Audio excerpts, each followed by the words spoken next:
हाँ जी, प्रणाम जी बच्चों, ठीक हो आप?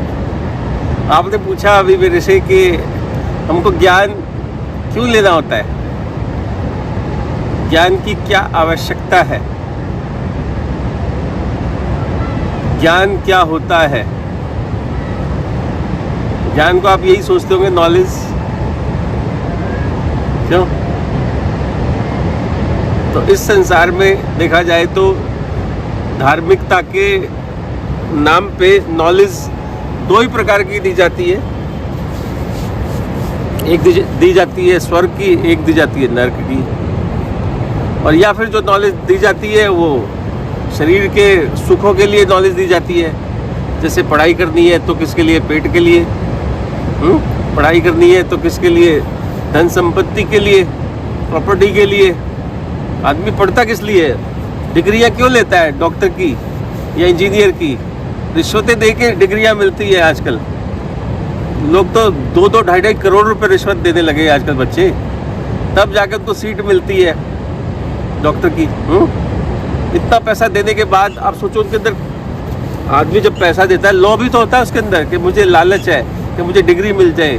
और जब उसे पता चलेगा कि मैंने इतना पैसा दे के मैंने डिग्री हासिल की है, तो वो क्या करेगा? वो भी उस कर्जे को उतारने के लिए कमाएगा, जैसे तैसे कमाएगा, 24 घंटे काम करके कमाएगा। चाहे झूठ बोलेगा, चाहे चोरी करेगा, कुछ भी करेगा। मतलब झूठ चोरी भी नहीं की, सत्यता से तो आजकल कमाई होती नहीं है। सच्चाई के मार्ग में पैसा है नहीं, तो झूठ बोलना ही पड़ेगा।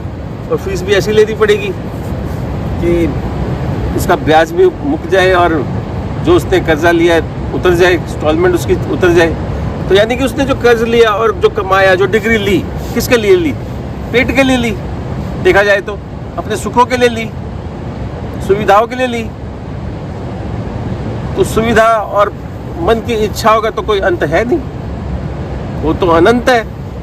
आप एक इच्छा पूरी करो, दूसरी इच्छा खड़ी हो जाती है, तीसरी इच्छा पूरी करो तो चौथी खड़ी हो जाती है। तो मन तो ऐसा कुआं है, अंधा कुआं, इसकी इच्छा कभी पूरी होगी भी नहीं। तो इसलिए ज्ञान की जरूरत होती है कि हमें मन की माननी है या अपने दिल की माननी है। दो ही चीज़ें काम कर रही हैं शरीर में। एक तो लोग कहते हैं दिल की सुनो, एक कहते हैं मन की सुनो।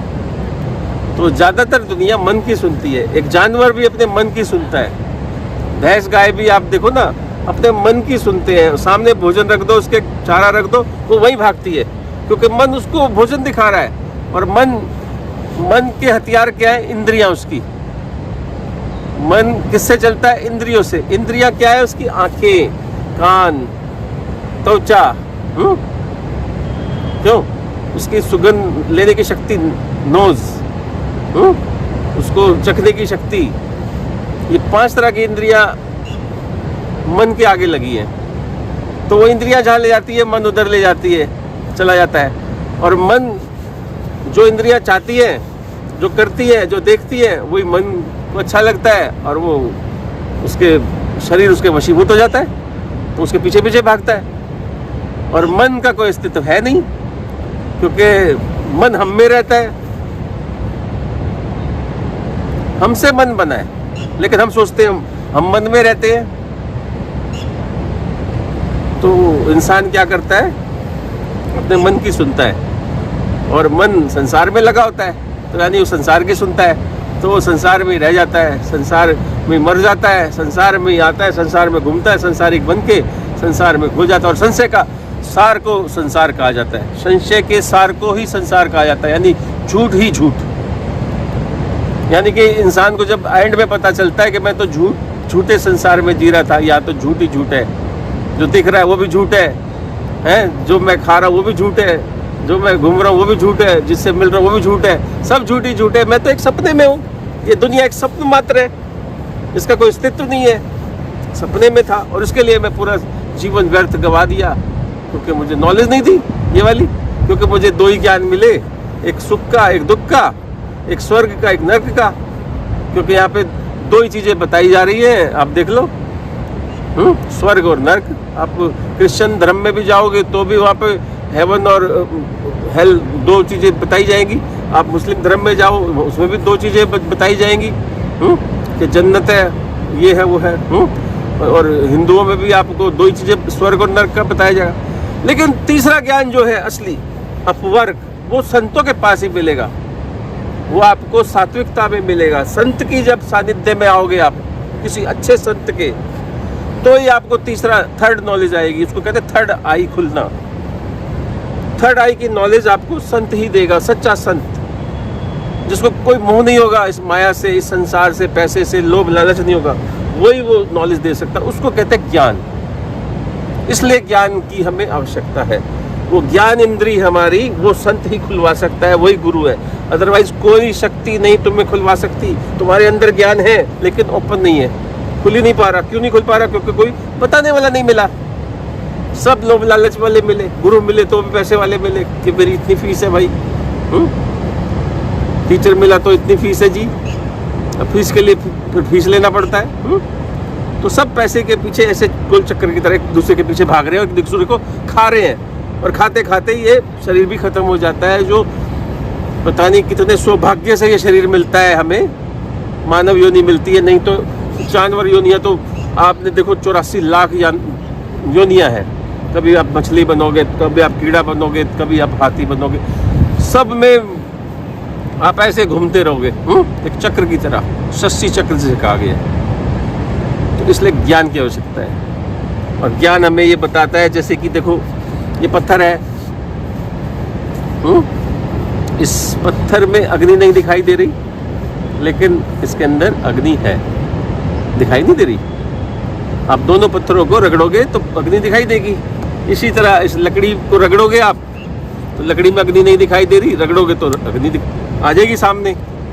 तो इसी तरह ये भौतिक तत्व है, ये जिसे पंच तत्व की दुनिया कहते हैं। इस दुनिया में सब कुछ दृश्य दिखाई दे रहा है, लेकिन इस दृश्य को बनाने वाला, इस दृश्य के पीछे कौन है, वो नहीं महसूस हो रहा। जिसको महसूस होता है, जो देख लेता है इस पर्दे के परे क्या है, वो ज्ञानी कहलाता है। उसको कहते हैं ज्ञान होना, नॉलेज होना, कि जो मुझे दिखाई दे रहा है इसके पीछे वो चीज़ है।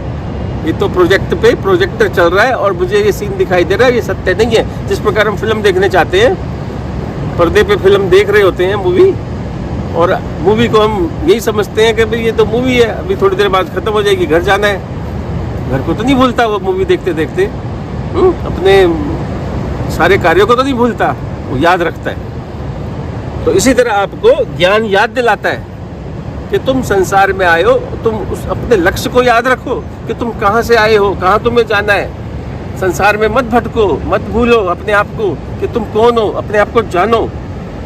तुम जहाँ से आए हो, तुम कौन हो, इसकी पहचान, इसकी याद ज्ञान दिलाता है। और ज्ञान कौन दिलाता है? संत दिलाता है। तो संत के सानिध्य में रहोगे तो आपको ज्ञान आता रहेगा, नॉलेज आती रहेगी, थर्ड आई की नॉलेज आएगी, वही आपको सत्य मार्ग देगी, वही आपको सारे भय से पीछा छुड़ाएगी। आप भयभीत कभी नहीं रहोगे, आप बीमार कभी नहीं रहोगे। बीमार आदमी कब होता है? भय से होता है। और भय कैसे होता है? जब अंधे को दिखाई नहीं देता तो भयभीत हो जाता है। अब जैसे ये लाठी पड़ी है, इसको सांप समझ लेगा, अंधा आदमी सांप समझ लेगा, अंधेरे में होगी पड़ी होगी तो सांप समझ लेगा, और सांप के समझते ही उसके अंदर भय पैदा हो जाएगा। भय पैदा होते ही उसके अंदर एंजाइटी, न जाने बीपी, शुगर, कितनी सारी बीमारियां एकदम पैदा हो जाएंगी, सिर्फ किससे? भय से। और भय किससे आया? अज्ञानता से, नॉलेज ना होने से। जब नॉलेज आ गई तो पता चला कि यार ये तो जो है लकड़ी है, तो 2 मिनट में भय समाप्त, एंजाइटी खत्म, शुगर खत्म, बीपी खत्म, सारी दवाइयाँ खत्म, डॉक्टर की भी जरूरत नहीं, वो मस्त हो गया। आप सोचिए भय जाने से कितना फायदा हुआ। तो भय को दूर किसने किया? ज्ञान ने।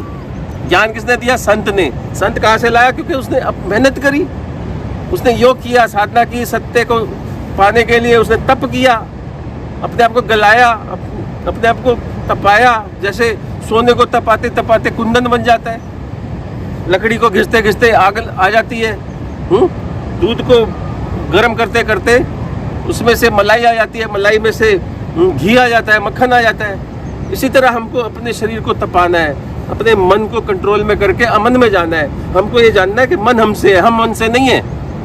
ये दुनिया तो मन से बनी है, लेकिन मन हमसे बना है। ये सोचो, इस दुनिया को बनाने वाला मन है, ये दृश्यों को बनाने वाला मन है, लेकिन हमसे मन बना है, हमने मन को बनाया है। ये मौत किसने बनाई है? मन ने बनाई है। लेकिन हम मौत से परे हैं, हम कभी मर नहीं सकते क्योंकि हम अमर हैं। हम अमर हैं, हम कभी नहीं मर सकते क्योंकि हम पैदा नहीं हुए। लेकिन मन पैदा होता है और मन से शरीर पैदा होता है, इंद्रियां पैदा होती है, संसार पैदा होता है। सोचो, ये सब झूठ है, ये सब फिल्म है एक तरह से। इसको फिल्म समझे और दृश्य मान के दृश्य का आनंद ले। इन संसार में आए हो तो दृश्य का आनंद लो, लिप्त होके कोई कार्य मत करो, अलिप्त रह करके इसका आनंद लो, इसका मजा लो, इस संसार का।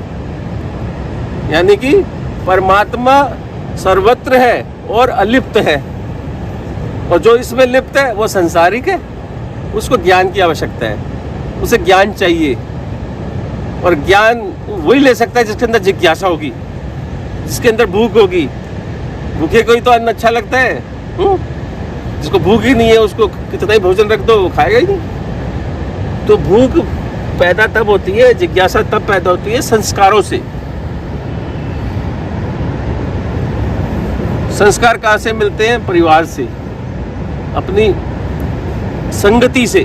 किस संगत में हम हैं, कैसे हमें संस्कार मिले हैं, क्या हम देख रहे हैं, कौन से कुल में पैदा हुए हैं। तो सारे संस्कार जब हमें मिलते हैं, पालन पोषण अच्छा मिलता है, शुद्धता मिलती है, अच्छे विचार मिलते हैं, तो इंसान का मन सत्य की ओर जाने लगता है, और वो बड़े सौभाग्य से मिलता है उसको वो संस्कार।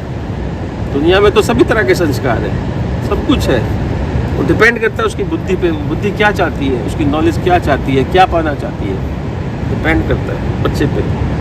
तो बच्चों मैं यही कहूँगा कि सत्य की ओर जाए। परमात्मा सर्वत्र है, कण कण में व्यापक है।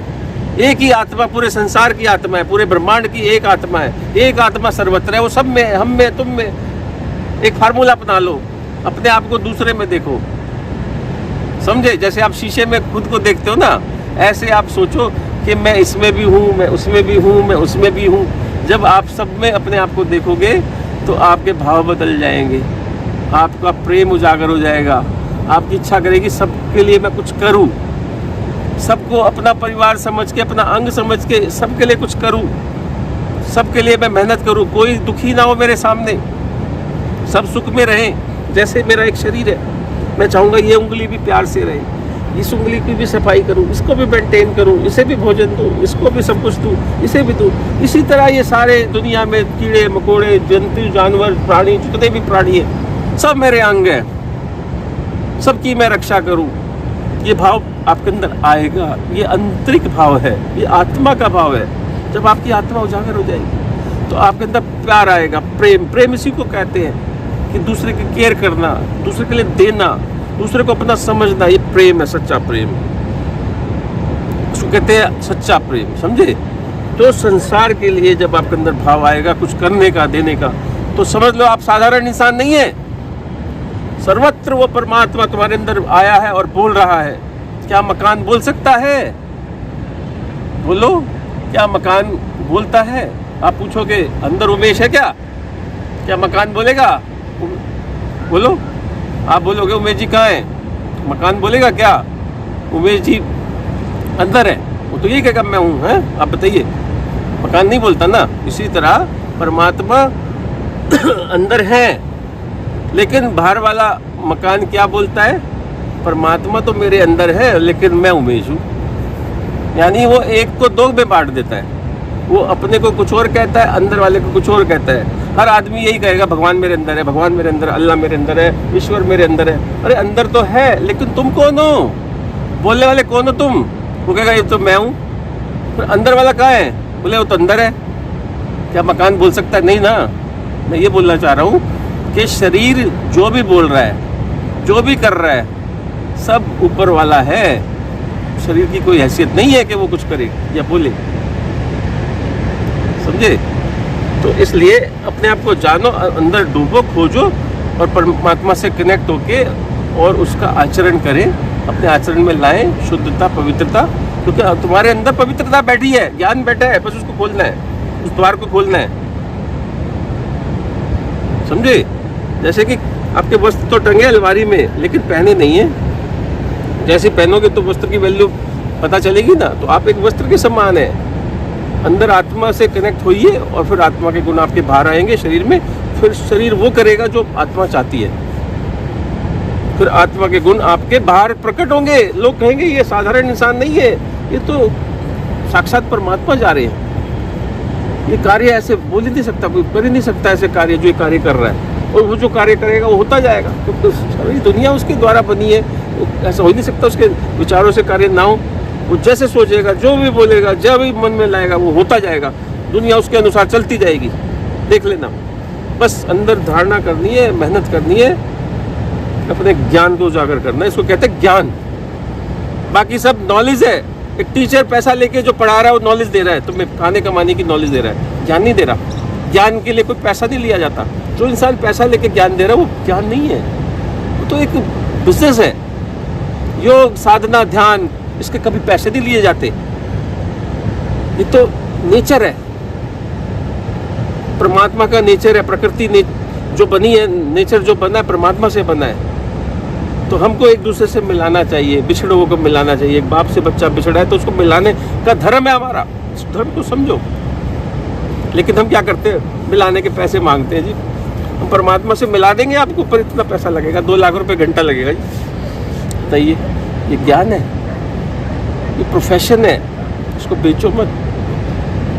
ये परमात्मा ने तुम्हें दिया है, इसको बेचो मत। थैंक यू बच्चों, खुश रहो।